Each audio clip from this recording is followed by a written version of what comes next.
জুলাই বিপ্লবে আজকে তার মুখে জুতা মারতেছে কেন? জুতা মারার কাজ কেন করলো সে?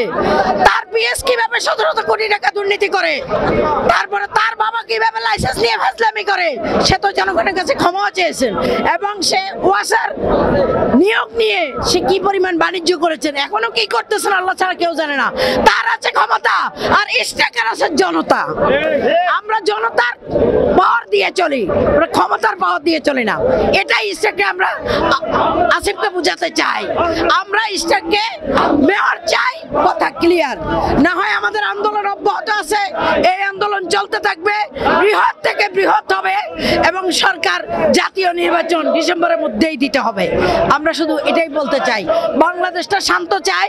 হাসিনা পতন হয়েছে, স্বৈরাচার চলে গেছে, আমরা চাই না ওরাও স্বৈরাচারের প্রেতাত্মা হয়ে আবারও স্বৈরাচারী করুক, এবং সেটাই তারা শুরু করেছেন। আর ছাত্র আন্দোলন যারা, ছাত্রদের বাইরের উদ্দেশ্যে বলতেছি, যারা আহত হয়েছেন, নিহত হয়েছেন, আমরা সবাই প্রতি কৃতজ্ঞ।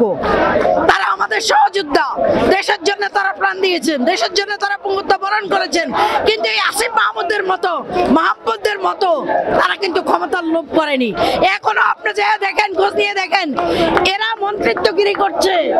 আর গত পরশুদিনও দেখলাম যে একজন যোদ্ধা নিহত জুলাই আন্দোলনে, তার 3 সন্তান এতিমখানায়, অথচ তাদের খবরও কেউ নিচ্ছে না। সেই জুলাই ফাউন্ডেশনের টাকা কোথায় গেল? সেই তানের 12.5 কোটি টাকা কোথায় গেল? হাসান আব্দুল্লাহ সহ সবাইকে জবাবদিহিতা করতে হবে, ইনশাল্লাহ সবাইকে জবাবদিহিতা করতে হবে। আসিফ মাহমুদের পদত্যাগ চাই এবং ইশরাক হোসেনকে আমরা শপথ বাক্য পাঠ করানোর দাবিতে আজকে যমুনা ভবন ঘেরাও করা এবং মৎস্য ভবন ঘেরাও করা, এবং আমাদের এই আন্দোলন চলবে।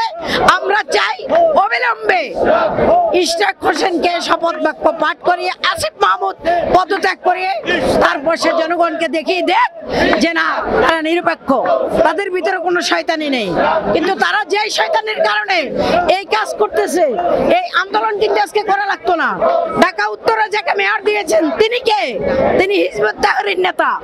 তাহলে তাকে কিভাবে সেখানে নিয়োগ দেওয়া হলো সেই প্রশাসক? আর ইশরাক হোসেন হলো জনতার মেয়র, জনগণ ভোট দিয়ে তাকে মেয়র বানিয়েছিলেন।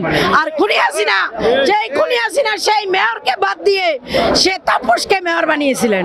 আজকে সেই উচ্চ আদালতে আমরা আইনের প্রতি শ্রদ্ধাশীল, আইন থেকে রায় পেয়ে কিন্তু আমরা চাচ্ছিলাম যে সরকার মনে হয় সুস্থ ধারায় সুন্দরভাবে শপথপত্র পাঠ করাবে।